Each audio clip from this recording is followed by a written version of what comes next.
नमस्कार दोस्तों, financial accounting में टैली ईआरपी 9 के ऑनलाइन क्लास में आपका स्वागत है।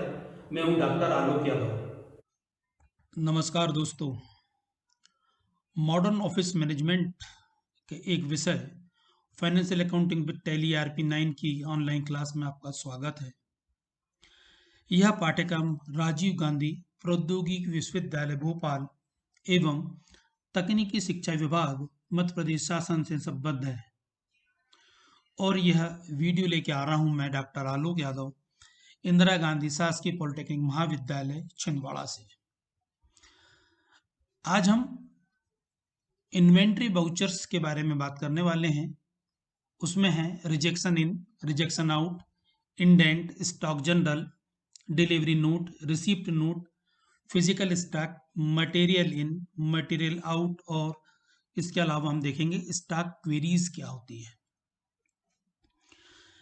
इन इन्वेंट्री वाउचर्स का लर्निंग आउटकम्स होगा कि आप हर प्रकार के वाउचर को परिभाषित कर पाएंगे, विभिन्न इन्वेंट्री वाउचर में आप अंतर कर पाएंगे, टैली ईआरपी 9 में इन इन्वेंट्री वाउचर्स की आप एंट्री कर पाएंगे और उसका इफेक्ट देख पाएंगे। जैसा कि मैंने पूर्व के वीडियो में आपको बता चुका हूं कि टैली में accounting voucher, inventory voucher, optional voucher, order और पेरोल वाउचर्स के रूप में विभिन्न प्रकार के वाउचरों का वर्गीकरण किया गया है। पिछली वीडियो में हमने अकाउंटिंग वाउचर्स के बारे में जाना, समझा और सीखा। आज की वीडियो में हम लोग इन्वेंट्री वाउचर के बारे में जानेंगे और सीखेंगे कि इन्वेंट्री वाउचर्स क्या होते हैं। जिस तरह अकाउंटिंग सिस्टम में अकाउंटिंग वाउचर का कार्य एवं उपयोगिता होती है, वही कार्य एवं महत्व इन्वेंट्री सिस्टम में इन्वेंट्री वाउचर का होता है। इन्वेंट्री वाउचर भी लेन देन दर्ज करने का माध्यम है। इन्वेंट्री वाउचर में उन लेन देन की रिकॉर्डिंग की जाती है जिसमें केवल इन्वेंट्री से संबंधित विवरण की आवश्यकता होती है और खातों पर इसका कोई प्रभाव नहीं पड़ता है। स्टॉक जनरल और फिजिकल स्टॉक वाउचर दोनों शुद्ध इन्वेंट्री वाउचर है एवं शेष इन्वेंट्री सह अकाउंटिंग वाउचर की श्रेणी में रखे जा सकते हैं। किसी भी सौदे की प्रारंभिक स्थिति, स्टॉक या माल के हस्तांतरण से लेकर वित्तीय लेखा करने तक के किसी भी चरण में से ट्रेस किया जा सकता है। उदाहरण के लिए, क्रय किए गए स्टॉक को परचेज वाउचर, रिसिप्ट नोट या सप्लायर को भुगतान किए गए पेमेंट डिटेल से ट्रेस किया जा सकता है। टैली ईआरपी 9 में किसी भी व्यवसाय की जरूरत के अनुसार विभिन्न प्रकार के इन्वेंट्री वाउचर उपलब्ध है। जब गेटवे ऑफ टैली के अंतर्गत इन्वेंट्री वाउचर पर क्लिक किया जाता है, तब टैली में बाय डिफॉल्ट दो इन्वेंट्री वाउचर उपलब्ध होते हैं। नंबर 1 है स्टॉक जनरल और दूसरा है फिजिकल स्टॉक। शेष वाउचर को हमको F11 फीचर के F2 इन्वेंट्री फीचर्स में जाके इनेबल करना होता है। स्टॉक जनरल, इसकी शॉर्टकट की है Alt F7। यह वाउचर टैली में बाय डिफॉल्ट दिया होता है। इसका उपयोग स्टॉक को एक गोडाउन से दूसरे गोडाउन या शॉप से गोडाउन या गोडाउन से शॉप पर ट्रांसफर करने में किया जाता है। स्टॉक जनरल एक ऐसा जनरल है जिसमें सभी प्रकार के स्टॉक समायोजन दर्ज किए जाते हैं। स्टॉक समायोजन निम्नलिखित कारणों से हो सकता है। Number 1, inter godown transfer. यह स्टॉक को एक स्थान से दूसरे स्थान पर स्थानांतरित करने के लिए उपयोगी है। स्टॉक की मात्रा समान रहती है लेकिन स्थान बदल जाता है। इसका तात्पर्य क्या है कि आप एक गोडाउन से दूसरे गोडाउन पे माल को जब ट्रांसफर करते हैं तब इसका उपयोग करते हैं। दूसरा है माल के हस्तांतरण में शामिल अतिरिक्त लागत या व्यय। जब आप अपनी इन्वेंट्री को या सामान को, वस्तुओं को एक स्थान से दूसरे स्थान पर हस्तांतरित करते हैं तो कुछ न कुछ हमें व्यय करना पड़ता है और यह इसकी लागत में बढ़ जाता है। उसको लागत में हमको शामिल करते हैं। यदि आप ऐसा करते हैं तब भी हम स्टॉक जनरल का उपयोग करते हैं। तीसरा नंबर है स्टॉक का अपव्यय या स्टॉक की कमी के लिए लेखांकन। बहुत सारे कारण होते हैं जिससे स्टॉक में कमी हो जाती है या अपव्यय हो जाता है या मात्रा में परिवर्तन हो जाता है। ऐसी स्थिति में स्टॉक आइटम में वृद्धि या कमी के लिए स्टॉक जनरल में एंट्री की जा सकती है। तो ये कुछ हमारे सामान्य से प्रयोग थे। स्टॉक जनरल में एंट्री करने के लिए हमको क्या करना पड़ता है? सबसे पहले हम जाते हैं गेटवे ऑफ टैली में, इन्वेंट्री वाउचर्स में, स्टॉक जनरल में।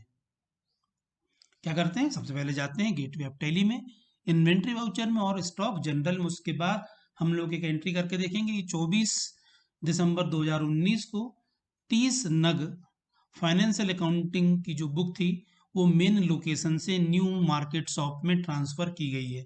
तो अब मैं आपके सामने टैली की स्क्रीन लाता हूँ।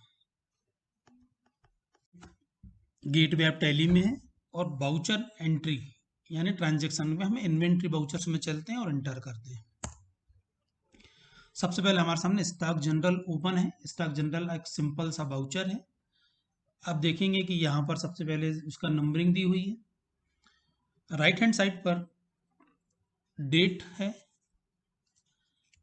इसे दो हिस्सों में बांटा गया है, ट्रांसफर ऑफ मटेरियल। एक है सोर्स कंजम्पशन और दूसरा डेस्टिनेशन प्रोडक्शन। अर्थात यदि माल आपका एक गोडाउन से दूसरे गोडाउन पे जाता है तो वहां पे माल की मात्रा कम हो जाती है, दूसरी जगह पे डेस्टिनेशन पे इसकी मात्रा बढ़ जाती है। इस वाउचर का उपयोग प्रोडक्शन के लिए भी किया जा सकता है। तो आगे के किसी वीडियो में आपको बताऊंगा कि इस वाउचर का उपयोग कैसे हम प्रोडक्शन के लिए या असेंबलिंग के लिए उपयोग कर सकते हैं। तो सबसे पहले चलते हैं, F2 बटन प्रेस करता हूं। F2 बटन प्रेस करने से मैं डेट बदल देता हूं। 24/12 की डेट है मेरी और 24/12 को मैंने financial accounting with tally ERP9 की 30 पुस्तकें जो मेन लोकेशन पे थी, 30 बुक को मैंने अपने नए गोडाउन या नई शॉप जो न्यू मार्केट शॉप थी वहां पर ट्रांसफर किया। तो अभी आप यहाँ पे देखिए कि उसने जो रेट वगैरह है उसका एवरेज कास्टिंग करके ऑटोमेटिक निकाल लिया। इंटर करते हैं, अमाउंट निकल गया। फिर मैं इंटर करता हूँ। इंटर करने पे कर्सर दाईं ओर चला जाता है डेस्टिनेशन पे। यहाँ पे जाके आइटम भी सेम रह जाएगा, financial accounting with tally ERP। Quantity डालेंगे हम लोग। अब तो स्पेस बार दबाइए तो यहाँ पे देखेंगे कि हमारे पास में गंज ब्रांच है, मेन लोकेशन है, न्यू मार्केट शॉप है। तो मैंने यहाँ से न्यू मार्केट शॉप का चयन किया, इसको इंटर करता हूँ। क्वांटिटी मैंने डाल दिया 30। इस सेम रेट पे ट्रांसफर होंगी। जैसा कि मैंने आपको बताया था कि यदि कोई ऐसा आपके पास कोई खर्च हुआ है तो आप चाहें तो यहाँ पे खर्च को भी डाल सकते हैं। जैसे मान लेते हैं कोई फ्रेट वगैरह हो या कोई अन्य आइटम हो तो उसका भी आप यहाँ पे लिखा कर सकते हैं। इसके बाद नरेशन लिख देंगे, बीइंग बुक्स ट्रांसफर्ड। तो एक आपकी एंट्री संपन्न हुई। ये था स्टॉक जनरल, अर्थात एक गोडाउन से दूसरे गोडाउन पे माल पहुंचाना। और इसको आप इंटर करके हुए एक्सेप्ट कर लीजिए, वाउचर आपका सेव हो गया है। दूसरा है फिजिकल स्टॉक। इसकी शॉर्टकट की है Alt+F10। मतलब आप आल्टर की के साथ में F10 फंक्शन की को प्रेस करेंगे तो फिजिकल स्टॉक वाउचर आपके सामने आ जाता है। इस वाउचर का उपयोग स्टॉक वेरिफिकेशन के लिए किया जाता है ताकि स्टॉक में भौतिक रूप से कमी या वृद्धि का लेखा किया जाता है। अन्य शब्दों में फिजिकल स्टॉक वाउचर का उपयोग वास्तविक स्टॉक के रिकॉर्डिंग के लिए किया जाता है जिसे सत्यापित या गिना जाता है। ऐसा हो सकता है कि स्टॉक बुक्स और फिजिकल स्टॉक मेल नहीं खाते हो। सामान्यतः कंपनी वास्तविक स्टॉक और कंप्यूटर में दर्ज स्टॉक के बीच विसंगति का पता लगाती है। इसे हम कहते हैं स्टॉक वेरिफिकेशन। आपने सुना होगा कि हर व्यवसायिक में, हर संस्थाओं में या शासकीय संस्थाओं में, किसी भी उपक्रम में हम लोग एक निश्चित तिथि पर या एक निश्चित अवधि में अपने स्टॉक की कैलकुलेशन करते हैं, उसकी गणना करते हैं और पता लगाते हैं कि जो स्टॉक वास्तव में हमारे पुस्तकों में दर्ज है उतना ही है या उसमें कुछ कमी या वृद्धि हुई है। यदि कमी या वृद्धि हुई है तो उसका लेखा हम करते हैं और उसके कारणों को दर्ज करते हैं कि किन कारणों से ऐसा हुआ है। फिजिकल स्टॉक वाउचर के लिए अब हम चलते हैं और सीधा आपके सामने टैली पे आ जाते हैं।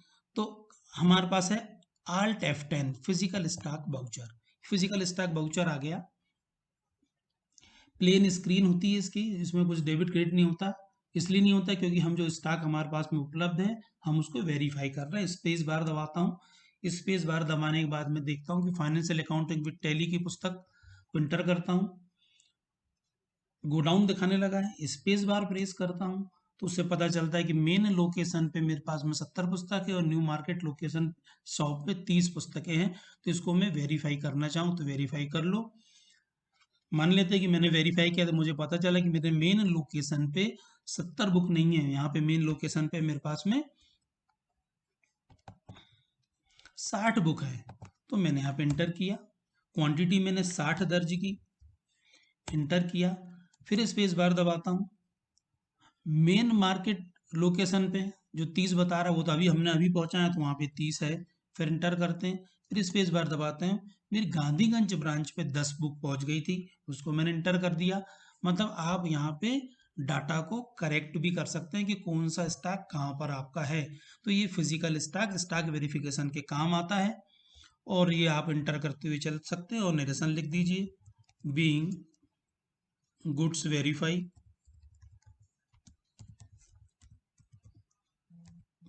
गुड्स वेरीफाइड, और ये वाउचर ऐप की एंट्री हो गई।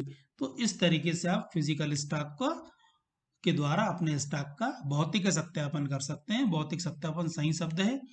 भौतिक सत्यापन से आप क्या करते हैं, जो वास्तव में उपलब्ध स्टॉक है उसका अपने बुक्स में दर्ज स्टॉक से कंपेयर करते हैं और उसकी एंट्री करते हैं। वाउचर को मैंने सेव कर लिया। जब हम लोग बाजार से कोई वस्तु क्रय करते हैं या हम कोई वस्तु को बेचते हैं तो सबसे पहले हम क्या करते हैं कि पैसा का लेन देन कर लेते हैं और सामान का भी आदान प्रदान कर लेते हैं। लेकिन वास्तविक जगत में कई बार ऐसा नहीं होता। हमारा सामान हम लोग बिल काट देते हैं और सामान की डिलीवरी करते रहते हैं। जैसे आपने मान लीजिए फ्रिज खरीदा तो आपका बिल कट गया, फ्रिज आपके घर में शाम तक या अगले दिन तक आता है। आपने कोई टीवी खरीदा, ऑनलाइन परचेज किया है, आपने ऑर्डर कर दिया, पेमेंट कर दिया और माल आपको बाद में मिल रहा है। या दूसरी कंडीशन हो सकती है कि माल आपने कोई परचेज किया, पहले आपको माल मिल जाए, माल मिल जाता है, आप वेरीफाई कर लेते कि जो आपने ऑर्डर दिया वैसे ही माल है। उसके बाद में आप स्टॉक वेरिफिकेशन करने के बाद में फिर पेमेंट करते हैं, तब चल के ये प्रक्रिया पूरी होती है। तो इसी प्रक्रिया के दौरान हम एक वाउचर का उपयोग करते हैं, वो कहलाता है डिलीवरी नोट, जिसे आप टैली में Alt F8 के द्वारा इनेबल कर लेते हैं और इसमें वाउचर एंट्री करते हैं। इनेबल करने से तात्पर्य है कि उसको आप वाउचर के लिए सज्ज कर लेते हैं, तैयार कर लेते हैं। तो डिलीवरी नोट एक ऐसा दस्तावेज होता है जो विक्रेता द्वारा ग्राहक को माल के साथ भेजा जाता है, जिसमें प्रेषित किए गए माल का पूर्ण विवरण होता है, जैसे माल का विवरण, मात्रा, पैकेट नंबर, नग, भेजने वाले एवं पाने वाले की पूर्ण जानकारी आदि सभी का विवरण होता है। और ग्राहक द्वारा माल की सुपुर्दी लेते समय इन विवरणों और माल का मिलान एक हस्ताक्षरित प्रति पे प्राप्ति और स्वीकृति देकर विक्रेता को सौंप देता है। मतलब 2 कॉपी में जाता है, 3। इसकी वास्तव में डिलीवरी नोट की 3 कॉपी प्रिंट की जाती है। एक कॉपी विक्रेता अपने पास रख लेता, 2 कॉपी वो अब माल के साथ पहुंचाता है ग्राहक के पास। ग्राहक उसमें दिए गए विवरण को दर्ज कर लेता है और एक प्रति अपने पास रख लेता माल के साथ, और जो दूसरी वाली प्रति होती है उस पर रिसीविंग देके और डिलीवरी बॉय को सौंप देता है, जो ये इस बात का प्रमाण होता है कि जैसा ऑर्डर किया गया था वैसा ही माल डिलीवर किया गया है, ताकि बाद में विवाद और विसंगतियों में से साक्ष्य के रूप में प्रस्तुत किया जा सके। टैली में डिलीवरी नोट को कंपनी फीचर से एक्टिवेट करना होता है, ये बंद होता है। इसके लिए हमें क्या करना पड़ता है, F11 फीचर्स के F2 में जाना पड़ता है। वहां पर इन्वेंट्री वाले ऑप्शन पे जाके हम क्या करते हैं, use tracking number enable delivery and receipt note को यस सेट करना पड़ता है। इसके बाद में हम इस विकल्प को इनेबल करते हैं तो उससे हमारे डिलीवरी नोट और रिसीप्ट नोट दोनों इनेबल हो जाते हैं।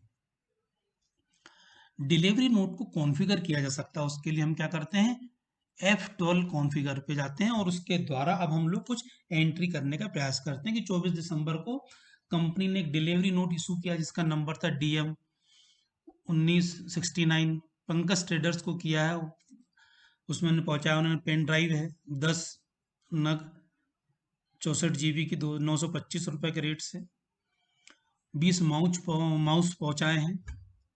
20 नग हैं 455 रुपए के रेट से। तो इसकी एंट्री अब हम टैली में करके देखते हैं। टैली में हम स्केप की करते हैं, वापस चलते हैं और देखते हैं कि हमारे पास में इन्वेंट्री वाउचर्स में डिलीवरी नोट है या नहीं। तो आप देखिए डिलीवरी नोट का ऑप्शन यहाँ पर हाइड है, उसके लिए हम लोग चलते हैं F11 फीचर्स में, उसके बाद जाते हैं F2। F2 में आप देखिए यहाँ पर दिया हुआ है अदर फीचर्स के अंदर का चल के देखिए use tracking numbers enable delivery and receipt note. इस ऑप्शन को हम लोग वाई बटन दबाते हैं, एंटर करते हैं और इस स्क्रीन को कंट्रोल ए द्वारा सेव कर लेते हैं। ऐसा करने पे आप देखेंगे यहाँ पर डिलीवरी नोट और रिसिप्ट नोट ओपन हो गए। अब हम बात कर रहे हैं Alt F8 delivery note. Delivery note का हमने चयन कर लिया, हमारा जो वाउचर नंबर था DM वो हमने डाल दिया।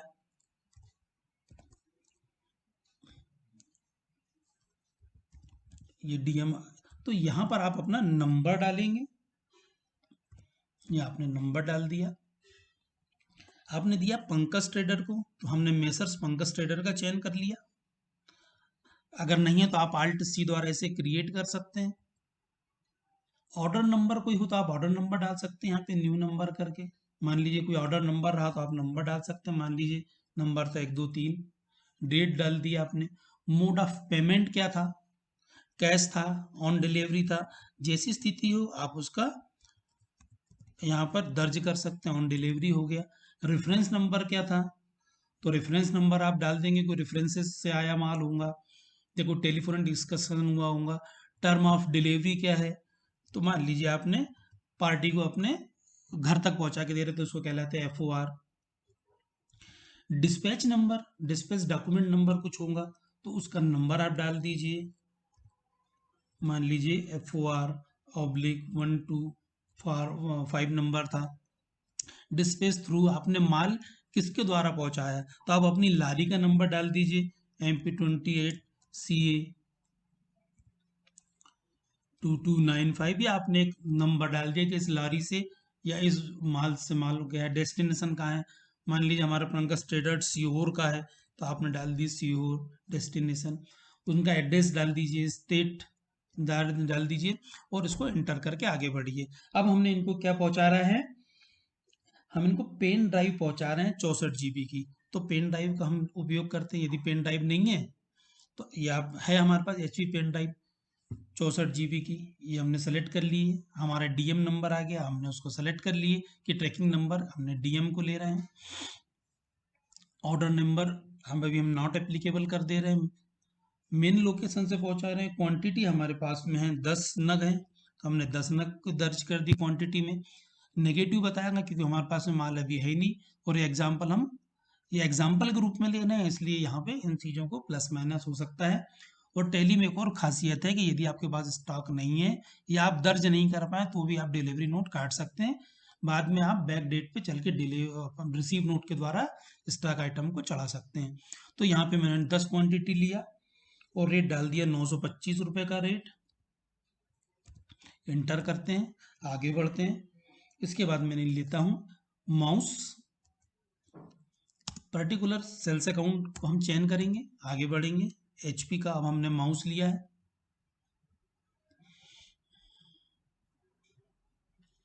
ऑप्टिकल माउस लिया था।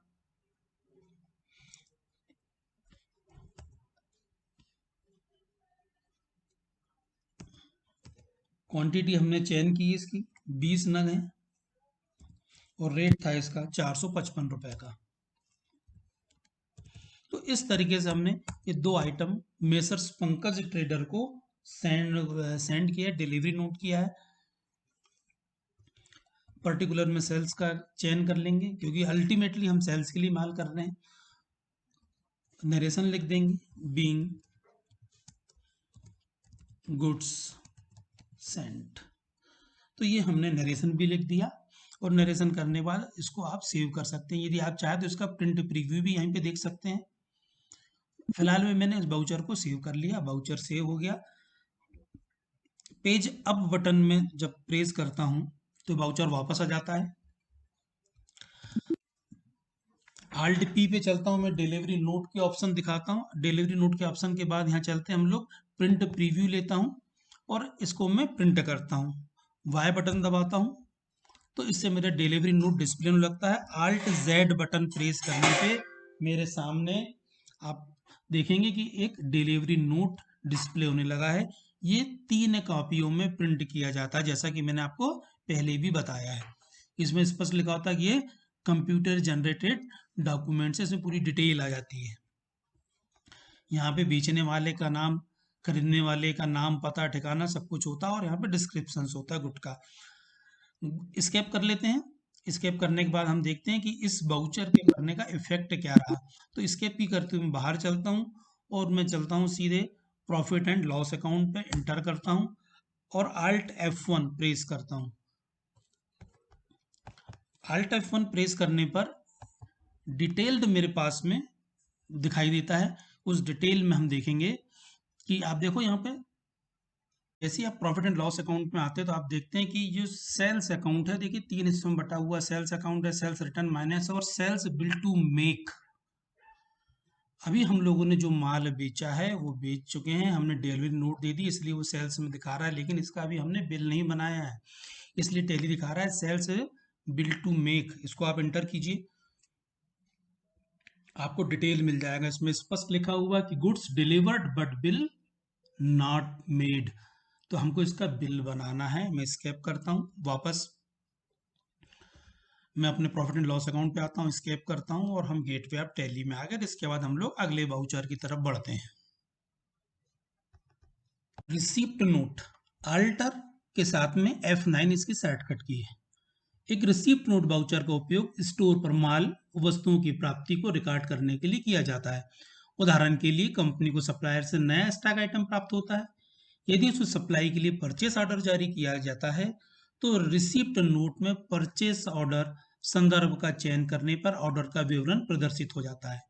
अब इसका मिलान रिसीप्ट नोट में दर्ज विवरण, परचेस ऑर्डर, संदर्भ, लेजर खाता, सप्लायर का नाम और पता, स्टॉक आइटम का नाम, गोडाउन, मात्रा, दर, राशि और लेन देन विवरण से किया जाता है और मिलान होने पर सप्लायर या उसके प्रतिनिधि को पावती दे दी जाती है। इसी पावती को रिसीप्ट नोट कहते हैं। तो जब आप क्रेता होते हैं तब आपके पास में जो भी डॉक्यूमेंट्स सप्लायर के माध्यम से मिलते हैं, माल के साथ मिलते हैं, वो आपके लिए रिसीप्ट नोट हो जाता है और यही उसके लिए डिलीवरी मेमो है। तो वाउचर एक है, एक पार्टी के लिए वह रिसीप्ट नोट बन जाता है और वही वाउचर दूसरी पार्टी के लिए डिलीवरी मेमो। रिसीप्ट नोट्स भी गुड्स रिसीप्ट नोट GRN के समान है। जब रिसीप्ट नोट की एंट्री हो जाती है तो यह इन्वेंट्री को अपडेट करता है। टैली में जब एक रिसीप्ट नोट को एक परचेस की एंट्री के लिए टैग किया जाता है तो पूरे लेन देन कंप्लीट हो जाता है। यदि रिसीप्ट नोट का लेखा दर्ज किया गया है लेकिन परचेस एंट्री नहीं है तो इसे माल प्राप्त लेकिन बिल अप्राप्त, good received but bills are not received की श्रेणी में रखा जाता है। यदि परचेस एंट्री का लेखा किया गया है और रिसीप्ट नोट नहीं है तो इसे बिल प्राप्त किया लेकिन माल प्राप्त नहीं, bill received but goods are not received की श्रेणी में रखा जाता है। जैसा कि अभी हमने सेल्स के संदर्भ में देखा था। एक परचेस एंट्री को कई रिसिप्ट नोटों में टैग किया जा सकता है। इसी तरह एक रिसिप्ट नोट को कई परचेज बिलों में टैग किया जा सकता है। सभी रिसिप्ट नोटों को परचेस एंट्रियों और इसके विपरीत के साथ टैग किया जा सकता है। मतलब आपके बहुत सारे डिलीवरी नोट्स होंगे जो मिले होंगे, वो आपके लिए रिसिप्ट नोट बन गए और उन सब के बदले एक बिल आया। तो बहुत सारे रिसिप्ट नोट के बदले एक ही बिल जनरेट हुआ, तो इसका मतलब हुआ कि हमने एक के अगेंस्ट में बहुत सारे रिसीप्ट नोट को टैग किया हुआ है। जब प्राप्त स्टॉक परचेज का हिस्सा होता है और हम लेखांकन के लिए परचेज बिल का ट्रैक रखना चाहते हैं तो रिसीप्ट नोट लिखते समय ट्रैकिंग नंबर सौंपा जाता है। परचेज बिल चालान का लेखा करते समय ट्रैकिंग नंबर का चयन किया जाता है। इसी तरह हम परचेज वाउचर में एक ट्रैकिंग नंबर असाइन कर सकते हैं और रिसीप्ट नोट को लेखा करते समय इसका चयन कर सकते हैं। एक रिसीप्ट नोट या परचेस एंट्री पहले ही तैयार की जा सकती है। यह अनिवार्य नहीं है कि परचेस एंट्री का लेखा करने से पहले एक रिसीप्ट नोट तैयार किया जाना चाहिए। या रिसिप्ट नोट तैयार करने से पहले परचेस एंट्री को ध्यान में रखा जाना चाहिए। हम एग्जाम्पल लेते हैं, इसके द्वारा हम रिसिप्ट नोट की एंट्री करते हैं कि जब कोई सप्लायर माल के साथ डिलीवरी नोट पहुंचाता है तो हमारी कंपनी से प्राप्त करती है, तो यह हमारे लिए एक रिसिप्ट नोट बन जाता है। तो इसके लिए अब हम चलते हैं, एक वाउचर एंट्री करते हैं कि कंप्यूटर बाजार ने हमें 50 कीबोर्ड पहुंचाए हैं जिसका रेट है 625 रुपए का। तो अब इस एंट्री को हम करके देखते हैं, तो इसकी एंट्री करने से हमें पता चल जाएगा कि हमें अब और क्या क्या चीजें की आवश्यकता पड़ती है। टैली की स्क्रीन आपके सामने है। Alt F9 रिसिप्ट नोट पे मैं चलता हूँ, इंटर करता हूँ। वाउचर का देखिए आप कलर बदल गया। रेफरेंस नंबर, मान लीजिए रेफरेंस नंबर है इसका 678, इंटर करते हैं। ये हमें पहुंचाया मेसर्स कंप्यूटर बाजार ने, तो हम मेसर्स कंप्यूटर बाजार का चयन कर लेते हैं। कंप्यूटर बाजार का हमने चयन किया। यदि ऑर्डर नंबर हो तो आप ऑर्डर नंबर डालिए, अदरवाइज आप एंड लिस्ट कीजिए, रेफरेंस नंबर डालिए। सप्लायर की डिटेल हो गई, इंटर करते हैं। अब यहाँ पे नेम ऑफ आइटम, तो नेम ऑफ आइटम में हमें मिला है HP कीबोर्ड, हमने HP कीबोर्ड का चयन किया। ट्रैकिंग नंबर इसमें बता रहा है पुराना 678, हम उसका उपयोग कर सकते हैं। यदि कोई नया हो तो आप नया का नंबर ये चयन कर सकते हैं। तो चूंकि अभी हमने यहाँ पे रेफरेंस नंबर डाला है 678, तो हम यहाँ पे 678 का चयन करते हैं। ऑर्डर नंबर कोई हो तो आप डालिए, ना हो तो नॉट एप्लीकेबल करके आगे बढ़िए। आपका जो माल आया आपने कहाँ पे रखा है, स्पेस बार दबाइए, आपके सामने खुल जाते हैं आपकी godowns. Ganj branch, main location, new market shop और सदर बाजार। तो आपका माल जहाँ पे भी आया आप उसका चयन कर लीजिए। मान लीजिए मेन लोकेशन पे आया, आप मेन लोकेशन का चयन कर लीजिए। क्वांटिटी दर्ज कर लीजिए, 50 नग मिले हैं, आप एंटर कर लीजिए और यहाँ पे रेट डाल दीजिए। 625 रुपये प्रति नग के दर से आपने लिया, 31,250 रुपये का माल आपको प्राप्त हुआ है। ये परचेज के अंतर्गत होगा, तो आप परचेज अकाउंट का चयन कर लीजिए और नरेशन लिख दीजिए, बीइंग गुड्स रिसीव्ड, और नरेशन लिख के इस वाउचर को आप सेव कर लीजिए। एक्सेप्ट कर लिया। इसके से आप बाहर चलेंगे और बाहर चलने के बाद आप देखेंगे प्रॉफिट एंड लॉस अकाउंट पे इस ट्रांजेक्शन का क्या असर पड़ा है। सिंपल सा हमें सामने दिख रहा है प्रॉफिट एंड लॉस अकाउंट। हम लोग Alt F1 डिटेल पे चलते हैं और यहाँ पे देखते हैं परचेज। देखिए परचेज में दिखा रहा है purchase bill to come, enter करते हैं। तो जैसा मैंने आपको पूर्व में बताया था कि goods received but bill not received, तो हमें 31,250 रुपए के HP कीबोर्ड मिल चुके हैं, लेकिन अभी इसका परचेज बिल नहीं आया है, मतलब ये ट्रांजेक्शन अभी अधूरा पड़ा हुआ है। तो जब आपका परचेज का बिल आएगा तो ये ट्रांजेक्शन आपका कंप्लीट हो जाएगा। तो ये कहलाता है इन्वेंट्री और अकाउंट्स को आपस में इंटीग्रेट करना, आपस में ट्रैक करना। अब हम चलते हैं नेक्स्ट वाउचर पे, स्केप भी करता हूं और स्केप भी करने के बाद हम लोग आते हैं एक नए वाउचर की तरफ। रिजेक्शन इन यानी कंट्रोल F6, ये शॉर्टकट की है। जब हम किसी को माल बेचते हैं और माल वापस आता है तो उसको हम कहते हैं सेल्स रिटर्न, और उसकी एंट्री करते हैं हम लोग क्रेडिट नोट वाउचर में।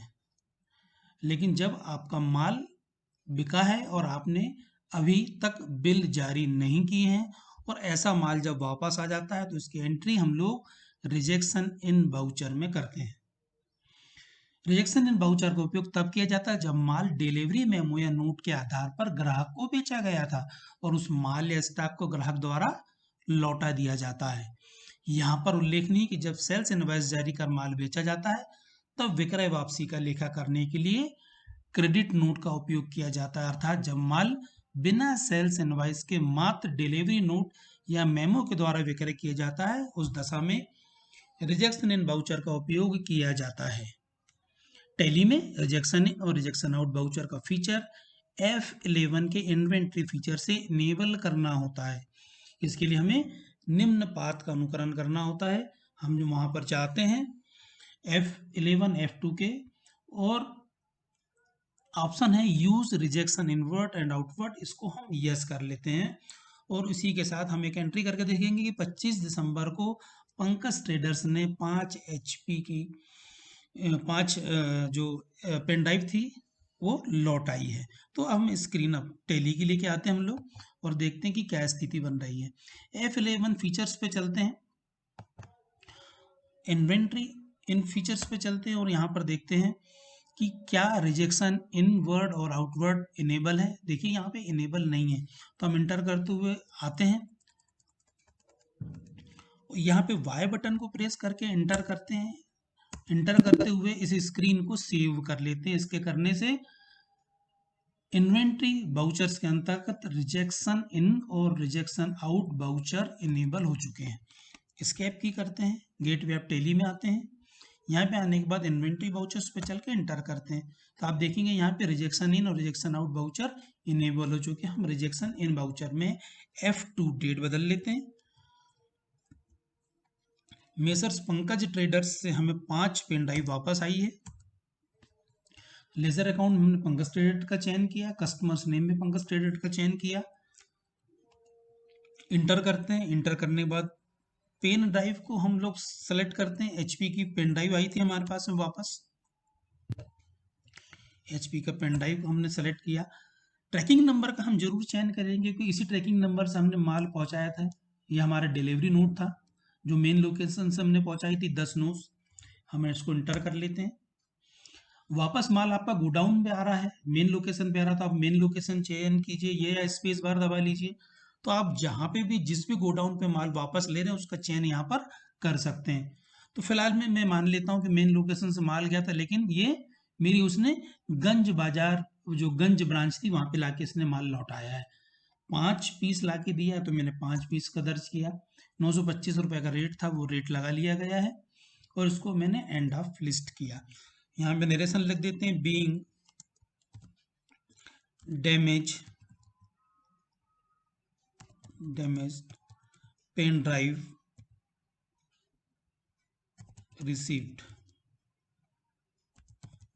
नरेशन लिखने के बाद इस वाउचर को मैं सेव कर लेता हूँ। सेव करने के बाद देखते हैं इसका इफेक्ट क्या पड़ा है। तो इसके लिए हम चलते हैं, एस्केप की 2 बार प्रेस करते हैं, गेटवे ऑफ टेली पे आते हैं। यहाँ पे प्रॉफिट एंड लॉस अकाउंट पे एंटर करते हैं, Alt F1 प्रेस करते हैं।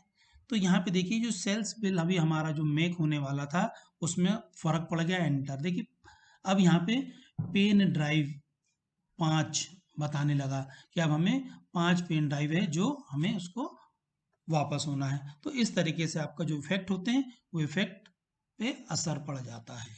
ठीक है, तो अब हम लोग अब वापस चलते हैं और देखते हैं एक नए बाउचर को, और वो बाउचर अब निश्चित तौर पे कौन सा होना है, रिजेक्शन आउट। रिजेक्शन आउट इसकी शॉर्टकट की है Alt के साथ में F6। जब रिसीप्ट नोट के द्वारा प्राप्त या क्रय किए गए माल को सप्लायर को वापस किया जाता है तो उस व्यवहार की एंट्री रिजेक्शन नेट बाउचर में की जा सकती है। अन्य शब्दों में एक रिजेक्शन आउट बाउचर का उपयोग एक रिसीप्ट नोट के विरुद्ध माल वापस करने के लिए किया जाता है जिसे ट्रैक किया जा सकता है। ये चीज महत्वपूर्ण है। क्या महत्वपूर्ण है कि एक रिजेक्शन आउट बाउचर का उपयोग एक रिसीप्ट नोट के विरुद्ध माल वापस करने के लिए किया जाता है जिसे ट्रैक किया जा सकता है। इसका मतलब क्या हुआ है कि हमने कोई सामान परचेज किया था जो हमें रिसीप्ट नोट के माध्यम से मिला था, लेकिन वो डैमेज हो गया, बिल अभी हमें सप्लायर से मिला नहीं है और हमने उस माल को वापस कर दिए, तब हम रिजेक्शन आउट का उपयोग करते हैं। रिजेक्शन आउट और रिजेक्शन इन बाउचर एंट्रीज केवल इन्वेंट्री रिपोर्ट प्रभावित होती है। ठीक है, तो 25 तारीख को एक हमारे पास में ट्रांजैक्शन था जिसमें कंपनी ने हमने क्या किया कि 10 HP के कीबोर्ड मेसर्स कंप्यूटर बाजार को डैमेज होने के कारण लौटाएं। तो अब इसकी हम बाउचर एंट्री करके देखते हैं। हम टैली पे चलते हैं, बाउचर एंट्री पे चलते हैं, इन्वेंट्री बाउचर इंटर कर लेते हैं। अब हम रिजेक्शन आउट में एंट्री कर रहे हैं तो उसके लिए हम प्रयोग करेंगे Alt के साथ में F6।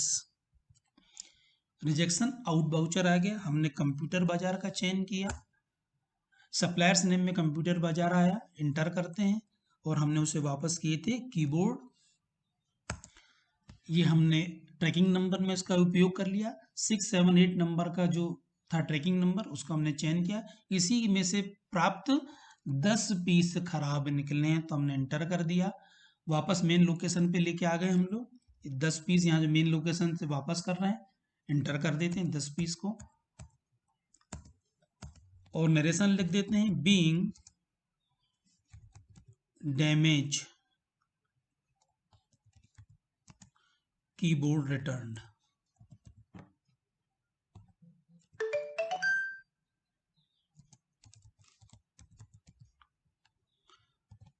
रिटर्न, और इस प्रकार से इस वाउचर को हम लोग सेव कर लेते हैं। तो ये था आपका रिजेक्शन आउट वाउचर। एक्सेप्ट कर लेते हैं, सेव कर लेते हैं, इसका इफेक्ट ये पड़ जाता है कि उतना सामान हमारा वापस चला गया।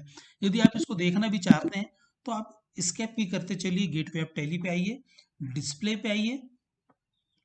डिस्प्ले में हमको मिल जाता है इन्वेंट्री बुक्स, एंटर करते हैं, आइटम है, आप कोई भी आइटम को यहाँ पे चेक कर लीजिए, जैसे फाइनेंशियल अकाउंटिंग पे टैली RP9, यहाँ पे हमारे पास डिटेल दिख रही है कि दिसंबर के महीने में कितनी बुक आई, कितनी बाहर गई, कितनी बची हुई है, तो इसका पूरा लेखा जोखा हमारे पास में उपलब्ध होता है। इसी प्रकार से अभी हम बात कर रहे थे पेन ड्राइव का, एंटर कर लेते हैं, ये पेन ड्राइव हमारे पास में आई और कितनी गई। इस प्रकार से यहाँ पे आपका लेखा जोखा देखने को मिल जाता है। आप यहाँ चाहे तो मूवमेंट एनालिसिस भी कर सकते हैं, किसी भी आइटम का, ग्रुप का, आप किसी भी प्राइमरी ग्रुप का मूवमेंट एनालिसिस यहाँ पे दिया गया है। तो इस तरीके से आप टैली में विभिन्न प्रकार के इन्वेंट्री वाउचर्स को उपयोग कर सकते हैं, उसके रिपोर्ट्स देख सकते हैं, ट्रांसफर एनालिसिस देख सकते हैं, और बाकी सब चीज़ों को यहाँ पर देखा जा सकता है। इसके बाद हमारे पास में दो ऐसे नए वाउचर है, इन्वेंट्री वाउचर, जिसको टैली ने बाद में इंट्रोड्यूस किया। हम जानते हैं कि वो दो नए वाउचर कौन से हैं और उनका क्या उपयोग। तो वो दो नए वाउचर है मटेरियल आउट और इन वाउचर। टैली ERP9 में सामग्री हस्तांतरण के लेन देन को रिकॉर्ड करने के लिए दो नए प्रकार के इन्वेंट्री वाउचर सुविधा जोड़ी गई है। इन्वेंट्री वाउचर के अंतर्गत मटेरियल आउट इन वाउचर तभी उपलब्ध होंगे जब यूज मटेरियल इन और आउट मटेरियल आउट वाउचर्स का ऑप्शन यस पर सेट हो। मटेरियल इन और out voucher job order processing की सामग्री से संबंधित होते हैं। तो जब आप जॉब ऑर्डर की बात करते हैं, ऑर्डर प्रोसेसिंग की बात करते हैं, तब इस वाउचर का उपयोग किया जाता है। भले ही use material in and out voucher विकल्प जॉब ऑर्डर प्रोसेसिंग से जुड़ा हुआ है, लेकिन आप टैली ERP9 में इनेबल जॉब ऑर्डर प्रोसेसिंग को इनेबल किए बिना भी मटेरियल ट्रांसफर इन और आउट फीचर को इनेबल कर सकते हैं। इसके लिए इन वाउचर का उपयोग जॉब वर्क के अलावा भी किया जा सकता है। जैसे आपने कोई मटेरियल ट्रांसफर किया, वाउचर का इस्तेमाल कंसाइनमेंट एजेंट को देने के लिए कर रहे हैं, ब्रांच या इंटर गोडाउन ट्रांसफर कर रहे हैं, या स्टॉक ट्रांसफर करने के लिए भी कर सकते हैं। तो मटेरियल इन और out voucher F11 inventory features के विकल्प use material and out voucher को सक्रिय करने पर प्राप्त होता है। तो हम सबसे पहले अब चलते हैं एक वाउचर को, इसको इनेबल करके देखते हैं कि कैसे इनेबल होगा। तो अब हम आ जाते हैं टैली की स्क्रीन पर। अभी यहाँ पर आप जब वाउचर एंट्री पे चलते हैं तो आप देखेंगे कि वो वाउचर अभी इन्वेंट्री वाउचर हमारे पास में उपलब्ध नहीं है। देखिए, तो मटेरियल इन और मटेरियल आउट, इसको इनेबल करने के लिए अब हम लोग चलेंगे F11 फीचर्स पर। F11 फीचर्स पे चलते हैं, F2 इन्वेंट्री फीचर्स पे जाते हैं, और यहाँ देखिए लास्ट में दिया हुआ है use material in and out voucher, इसको हम कर लेते हैं यस। जैसे इसको हम यस करते हैं तो हम देखेंगे कि यहाँ पे कंट्रोल J और कंट्रोल W ये वाउचर ओपन हो चुके हैं। तो सबसे पहले अब हम इसमें एंट्री जो करने की बात है वो करते हैं material out. Material out voucher का उपयोग आंतरिक मटेरियल को रिकॉर्ड करने में किया जाता है। जब हम जॉब वर्क को मुख्य निर्माता जॉब वर्कर को प्रदान करता है, हमारे जॉब हो रहे, बहुत सारे कर्मचारी काम कर रहे हैं, और उस कर्मचारी को जब हम कोई सामान देते हैं असेंबली, मटेरियल आउट वाउचर का उपयोग आंतरिक मटेरियल को रिकॉर्ड करने में किया जाता है। जब जॉब वर्क में मुख्य निर्माता जॉब वर्कर को स्टॉक प्रदान करता है, मान लेते हैं कि हम लोग कोई असेंबलिंग का काम करते हैं और जो बंदा हमारे असेंबलिंग का काम करता है उसको कुछ हम मटेरियल इशू करते हैं, तो इसको हम कर देंगे इसकी एंट्री मटेरियल आउट बाउचर में। तो उसके लिए हम चलते हैं टैली पर। टैली में हम इनेबल तो कर ही चुके हैं, बाउचर एंट्री पे चलते हैं, इन्वेंट्री बाउचर्स पर। इन्वेंट्री बाउचर्स में आने के बाद में हम चल रहे हैं अब मटेरियल आउट बाउचर में। आपके सामने स्क्रीन खुली है, मटेरियल आउट बाउचर, इसकी शॉर्टकट की है कंट्रोल जे। रेफरेंस नंबर आपका कोई है वो आप डाल देते हैं, और आप कोई अपने बंदे से काम करा रहे हैं जिसको हम मान लेते हैं मिस्टर देवेश कुमार हैं जो असेंबलिंग का काम कर रहे हैं। ऑर्डर नंबर वगैरह कुछ होता है, डिस्पैच नंबर है, ऑर्डर डिटेल है, डिस्पैच नंबर, डिस्पैच थ्रू, इन सब चीज़ों की प्रविष्टि करने के बाद कोई यदि बाहर पहुंचा रहा है तो व्हीकल नंबर वगैरह होगा, डेस्टिनेशन का क्षेत्र होगा, इतना करते हुए इसको आप सेव कर लेते हो। पार्टी डिटेल कौन है? देवेश है। देवेश कौन है? ये असेंबलर है जिनको हम सामान इशू करने वाले हैं। डेस्टिनेशन गोडाउन कौन सा होगा हमारा, अभी देख लेते हैं कि जब माल हमको बन के मिलेगा तो कहाँ पे उसको हम करें। तो फिलहाल में अभी हम इसको कर लेते हैं नॉट एप्लीकेबल और आगे बढ़ते हैं। हमने हमारे बंदे को चीजें इशू की, सबसे पहले हमने उसे दिया एक कीबोर्ड दे दिया। हमारे गोडाउन में कीबोर्ड रखा हुआ था मेन लोकेशन पे, हमने उसे एक कीबोर्ड दिया, मदरबोर्ड दिया, मॉनिटर दिया। तो जिस जिस लोकेशन पे चीजें होंगी वहां से इसको हम इसे इशू करना चालू करेंगे।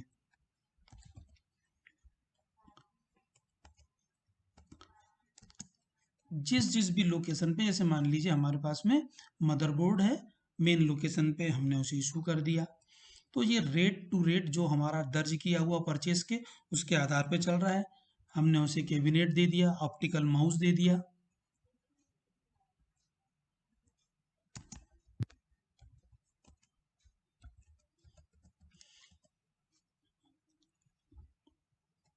SMPS दे दिया। इन सब चीजों को द्वारा हम लोग क्या करते हैं, किसी भी कंप्यूटर की असेंबलिंग करते हैं। रैम इशू कर दी हमने, मान लेते हैं कि एक कंप्यूटर में हम 2 रैम लगा दे रहे हैं। तो यदि रैम पे कोई चीज नहीं चढ़ी तो कंट्रोल प्लस एंटर द्वारा इसमें आप करेक्शन कर सकते हैं। रैम नोज 50 पीस है, हमने 50 पीस का उपयोग कर लिया है, एक्सेप्ट कर लिया है। Go down not applicable, main location हमने 2 ले लिया, 1030। तो इस तरीके से आप किसी भी चीज की असेंबलिंग को पूरा करते हैं। और यहाँ पे नरेशन लग देते हैं, being goods issued to assembler. तो इस तरीके से आप मटेरियल आउट की एंट्री करते हैं। जब सामान बन जाता है और सामने वाला आपको माल लौटा देता है, तब आप मटेरियल इन में उसकी एंट्री करते हैं। उसमें फिनिश गुड भी हो सकती है और रिमेनिंग बचा हुआ आइटम भी हो सकता है। तो इस तरीके से आप इसकी एंट्री कर लेते हैं। तो ये हमारी एंट्री हो गई, और आप इस बाउचर को सेव कर लीजिए।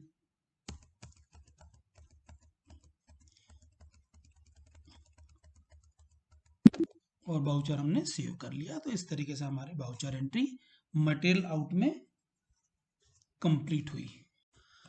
अब बात करते हैं मटेरियल इन बाउचर का। मटेरियल इन बाउचर का उपयोग आंतरिक मटेरियल को रिकॉर्ड करने में किया जाता है। जब जॉब वर्क में जॉब वर्कर मुख्य निर्माता से स्टॉक प्राप्त करता है, जबकि मुख्य निर्माता जब जॉब वर्कर से finish goods, scrap, raw material आदि प्राप्त करता है, तब मटेरियल इन बाउचर का उपयोग किया जाता है। अब हम चलते हैं और देखते हैं कि टैली में इसको हम किस तरीके से क्रियान्वित करेंगे। तो अब हम चलते हैं और यहाँ पे चयन कर लेते हैं control W material in voucher का। असेंबलर जो हमारे थे मिस्टर देवेश कुमार, उन्होंने अपना कंप्यूटर को, हमने सामान उन्हें दिया था, उन्होंने हमारे ऑर्डर के आधार पे सामान को बना लिया। तो ऑर्डर डिटेल वगैरह को हम सेव कर लेते हैं, नॉट एप्लीकेबल, सोर्स गोडाउन। और उन्होंने हमें कंप्यूटर असेंबल करके दिया है ना। गोडाउन को भी हम लोग नॉट एप्लीकेबल कर ले रहे हैं। गंज ब्रांच या गंज ब्रांच में हम ले लेते हैं, हमने गंज ब्रांच लिया, मेन लोकेशन लिया, एक का चयन किया और इन्होंने जितना भी हमने मटेरियल दिया था उससे हमें इन्होंने 22,000 रुपए में एक कंप्यूटर असेंबल करके दे दिया। इसको हमने सेव कर लिया। तो इस तरीके से हम मटेरियल इन में एंट्री करते हैं। नरेशन लिख देंगे, बीइंग असेंबल्ड गुड्स रिसीव्ड। तो इस तरीके से हमारी एक वाउचर एंट्री कंप्लीट होती है। तो मेनली आप ये मान के चलिए कि मटेरियल आउट और मटेरियल इन का उपयोग जब हम करते हैं तो उसका उपयोग एक असेंबलिंग करने के लिए जब हम इशू करते हैं तो उसके द्वारा और उस प्रक्रिया के दौरान कर सकते हैं। तो ये वाउचर आपका कंप्लीट हुआ मटेरियल इन का। इंडेंट किसी भी व्यवसाय या कार्यालय का कार्य विभिन्न विभाग या सेक्शन में विभाजित होता है। इन विभागों द्वारा अपने दैनंदिन कार्यों को संपादित करने के लिए भिन्न भिन्न सामग्रियों की आवश्यकता होती है। उन्हें यह सामग्री मुख्य स्टोर द्वारा प्रदाय की जाती है। इसके लिए इन विभागों को अपनी आवश्यकताओं के लिए चाही गई सामग्रियों की सूची मुख्य स्टोर को देनी होती है। इसे ही हम मांग पत्र या इंडेंट कहते हैं। इसी के आधार पर मुख्य स्टोर सामग्री को विभागों को सामग्री प्रदाय करता है। स्टोर में सामग्री उपलब्ध नहीं होने की दशा में वह सामग्री क्रय करने के लिए परचेस ऑर्डर जारी करता है। टैली में वर्तमान में इंडेंट वाउचर नहीं दिया गया है। यदि इस वाउचर की आवश्यकता हो तो इन्वेंट्री वाउचर में एक नया वाउचर इंडेंट को परचेस ऑर्डर के अंतर्गत हम क्रिएट कर सकते हैं। हम आपको परचेस ऑर्डर के तहत एक वाउचर प्रकार इंडेंट बनाने का सुझाव देते हैं और इसे डिफॉल्ट रूप में वैकल्पिक बनाते हैं। यूजर डिफाइंड फंक्शन लिखकर वैकल्पिक वाउचर को परचेस ऑर्डर के साथ ट्रैक कर सकते हैं। मान लेते हैं कि हमारा एक बड़ा एक इंडस्ट्रियल एरिया है और हमारे यहाँ पे अलग अलग सेक्शन है। मान लीजिए प्रोडक्शन विभाग को कुछ सामग्री चाहिए, वो डिमांड देगा मेन परचेज डिपार्टमेंट को या स्टोर को कि हमें ये सामग्री चाहिए। तो उसके लिए वो जो पत्र जारी करेगा, जो डिमांड पत्र जारी करेगा, उसे हम इंडेंट कहते हैं। तो टैली में इंडेंट वाउचर नहीं है, तो हम इंडेंट वाउचर को बनाना पहले सीखते हैं कि उसको कैसे क्रिएट करेंगे, फिर उसका उपयोग क्या होगा। तो सबसे पहले हम लोग चलते हैं गेटवे ऐप टैली में, इन्वेंट्री इन्फो में सबसे लास्ट ऑप्शन का हम चयन करते हैं वाउचर टाइप। यहाँ पर हम वाउचर क्रिएट कर लेते हैं इंडेंट। हमने एक नया वाउचर क्रिएट कर रहे हैं। यहाँ पे चूंकि पहले से इंडेंट वाउचर बना हुआ है इसलिए हम इसको एक और नाम से बना लेते हैं। मैंने इंडेंट 1 के नाम से वाउचर बनाया, इसको परचेस ऑर्डर के अंतर्गत हम बना रहे हैं। वाउचर नंबरिंग आप जिस तरीके से रखना चाहते हैं वो देख लीजिए, कि मेरे पिछले वाउचर में पिछले वीडियो में मैंने बताया था कि आप वाउचर की नंबरिंग कैसे सेट कर सकते हैं, एडवांस कॉन्फ़िगरेशन। और इसको दिया है make this voucher make as optional by default, इसको आप यस कर लीजिए। इतना करने के बाद में इस वाउचर को आप सेव कर लीजिए, तो आपका इंडेंट वाउचर बन चुका है। ये परचेस ऑर्डर के अंतर्गत बना। जब हमको वाउचर एंट्री करनी होगी, इंडेंट बोल करना होगा, तो हम चलेंगे ऑर्डर वाउचर में, इंटर करेंगे। यहाँ पे हम आएंगे परचेस ऑर्डर में। परचेस ऑर्डर पे जैसे ही आप आते हैं, Alt F4 पे क्लिक करते हैं तो आपके सामने एक और ऑप्शन खुल जाता है इंडेंट 1 या परचेस ऑर्डर। तो हम यहाँ पे इंडेंट 1 पे चलते हैं। तो इस तरीके से हमारे सामने एक वाउचर उपलब्ध हो जाता है। तो ये इंडेंट हमारे लिए मेन मांग पत्र है।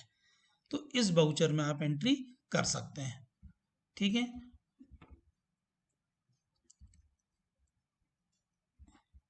हमें कुछ सामग्री चाहिए, मेन स्टोर से चाहिए, स्टोर कीपर से चाहिए, तो हम यहाँ पे उसका उपयोग कर सकते हैं Alt C स्टोर। हमने स्टोर से डिमांड की है,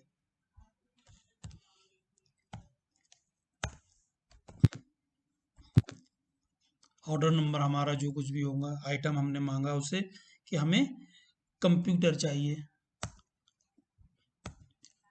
गो डाउन कहीं से भी दे, क्वांटिटी एक चाहिए, रेट आपके ऊपर है, आप चाहें तो इसको खालिस्तान भी छोड़ सकते हैं कि हमें इतना अमाउंट का, या मान लीजिए आपको टेम्परेरी अमाउंट डाल देते हैं 21,000 रुपये का, हमें कुछ एक कंप्यूटर चाहिए।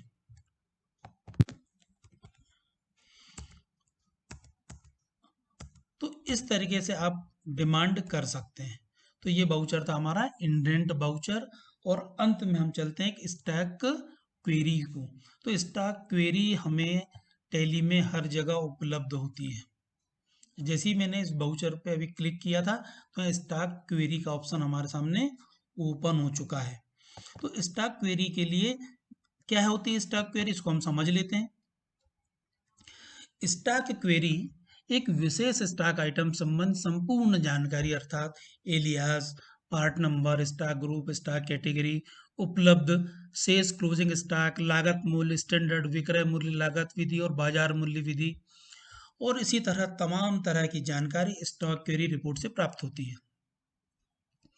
स्टॉक क्वेरी रिपोर्ट को सामान्यतः 4 खंडों में वर्गीकृत किया गया है। Number 1 purchase, sales, godown, batch wise detail और एक ही कैटेगरी के आइटम। तो सबसे पहले बात करते हैं परचेस की। परचेस सेक्शन के अंतर्गत अंतिम क्रय की रिपोर्ट डिस्प्ले होती है जिसमें पार्टी का नाम, क्रय सामग्री की संख्या, रेट, बाउचर डेट, बाउचर प्रकार, बाउचर नंबर, डिस्काउंट आदि की विस्तृत जानकारी होती है। दूसरा होता है सेल्स। सेल सेक्शन के अंतर्गत अंतिम विक्रय की रिपोर्ट डिस्प्ले होती है जिसमें पार्टी का नाम, बेची गई सामग्री की संख्या, रेट, बाउचर डेट, बाउचर का प्रकार, बाउचर नंबर, डिस्काउंट आदि की विस्तृत जानकारी होती है। फिर बात करते हैं हम गोडाउन या बैच वाइज डिटेल। एक सेक्शन में विभिन्न गोडाउन में उपलब्ध स्टॉक और उनके बैच के अनुसार उनकी मात्रा प्रदर्शित होती है। Item of the same category, इस सेक्शन में उन आइटम की जानकारी होती है जो समान कैटेगरी के होते हैं। तो मैं अब फिर वापस टैली की स्क्रीन पे आता हूँ और आपको बताता हूँ कि ये हमारे सामने स्टॉक क्वेरी है। ये हर प्रकार के बाउचर के समय में उपलब्ध होती है। तो यह स्टॉक क्वेरी रिपोर्ट हमें हर प्रकार के बाउचर में उपलब्ध रहती है। जब हम एंट्री करने जा रहे होते हैं, इन्वेंट्री बाउचर्स वगैरह कर रहे होते हैं, तो उस समय ये हमें स्पेशल रूप से प्राप्त होती है। तो जो स्टॉक क्वेरीज हैं इसका उपयोग हम कब कर सकते हैं? सेल्स बाउचर में, परचेज बाउचर में, क्रेडिट नोट में, डेबिट नोट में, परचेज नोट में, मतलब इन्वेंट्री से जुड़ा कोई भी प्रकार के बाउचर पे आप स्टॉक क्वेरी का उपयोग कर सकते हैं। तो स्टॉक क्वेरी देखिए मैंने जैसे बताया था आपको, ये 4 पार्ट में बटा हुआ है, परचेस, सेल्स, गोडाउन, है ना। तो इस तरीके से आप यहाँ पे इनकी कैटेगरी को देख सकते हैं और अलग अलग प्रकार के आइटम्स को भी देख सकते हैं। तो ये था हमारा स्टॉक क्वेरी से संबंधित जुड़ा हुआ भाग। तो अभी तक आपको मैंने इस वीडियो में सभी प्रकार के इन्वेंट्री बाउचर्स की जानकारी दी और ऐसे बाउचर के बारे में भी जानकारी दी जो अभी टैली ने उपलब्ध नहीं कराया है, और यदि आपको उसकी ज़रूरत है तो उसको आप किस तरीके से क्रिएट कर सकते हैं, बना सकते हैं। अब हम लोग वापस आ गए हैं गेटवे ऑफ टैली में। आज का वीडियो कैसा लगा आप मुझे अवश्य बताएं।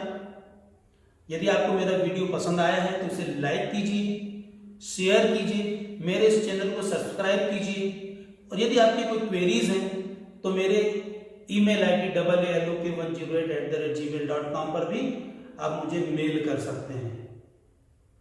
पॉलिटेक्निक कॉलेज छिंदवाड़ा की ओर से मैं आप सब लोग का धन्यवाद करता हूं। नमस्कार।